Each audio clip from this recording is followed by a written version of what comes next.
We've always had a close association, indeed came out of the peace movement. And our next speaker, our candidate, Sarah Cartin, is the Vice Chair of the National Campaign for Nuclear Disarmament. So she has experience on a national level and is bringing it to us in respect in Bradford. Thank you very much. Good afternoon, and that's a really lovely welcome. It's a privilege to be an officer for CND, but it's an incredible privilege to be a candidate for the Respect Party in my home city. So thank you.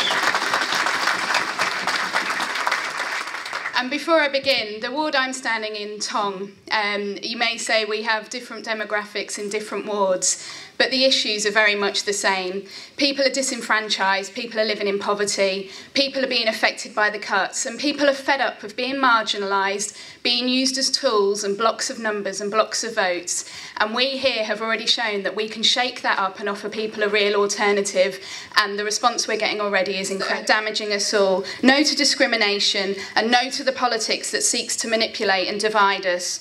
Yes to justice, yes to change, yes to saving and building our city, physically, socially and economically. We are the majority, we are the 99%, we are whatever other label you want to label on us, but we are the change, and we're coming and we're not stopping, and we're grateful for your support.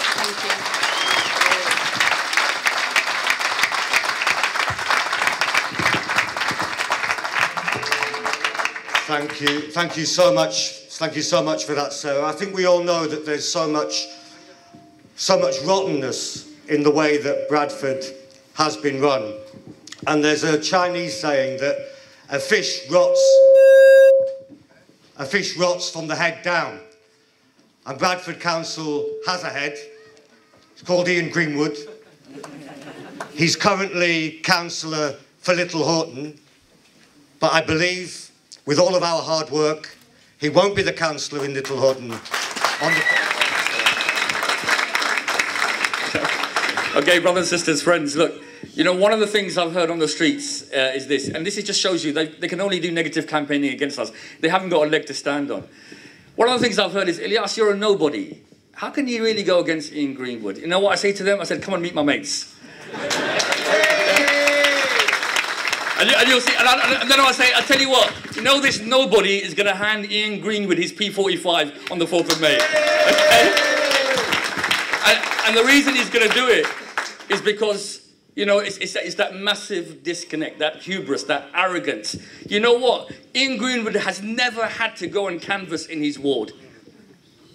He's just gone to the so-called kingmakers in there. It's an insult to the intelligence of the people that I've been going around with my team and meeting every day on the streets. It's an insult to that pensioner I've met on Canterbury.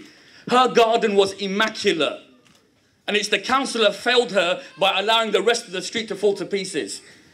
That's the hubris. I'll just go to the kingmakers and I'll get my position.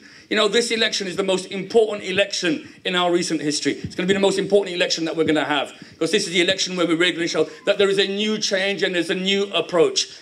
I can't even imagine how dark the days and how bleak it will be if Ian Greenwood and his cronies still get in.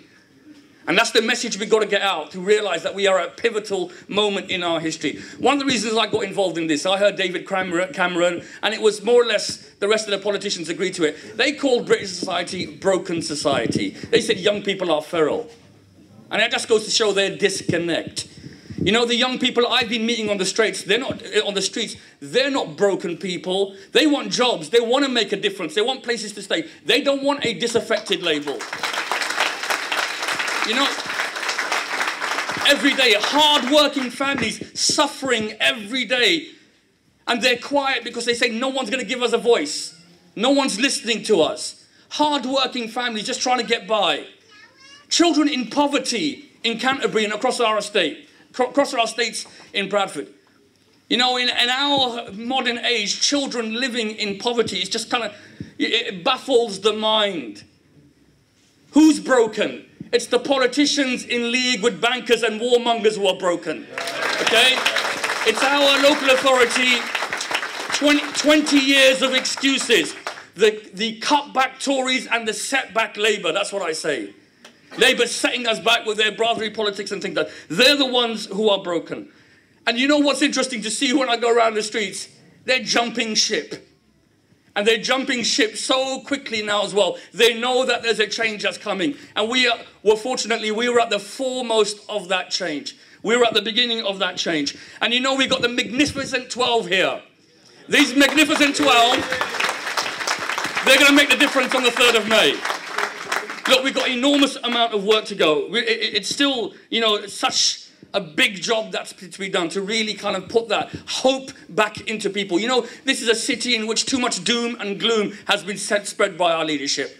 It's a city which hasn't taken responsibility for their failures. Guess what they blame? They blame us for the failure of this city. And we've got to show hope. We've got to give hope to people that know that change is coming. And we believe in that change. And their broken society doesn't exist. We're going to mend that society. So brothers and sisters, with your help, let's go and move forward on this. Thank you very much. Bravo.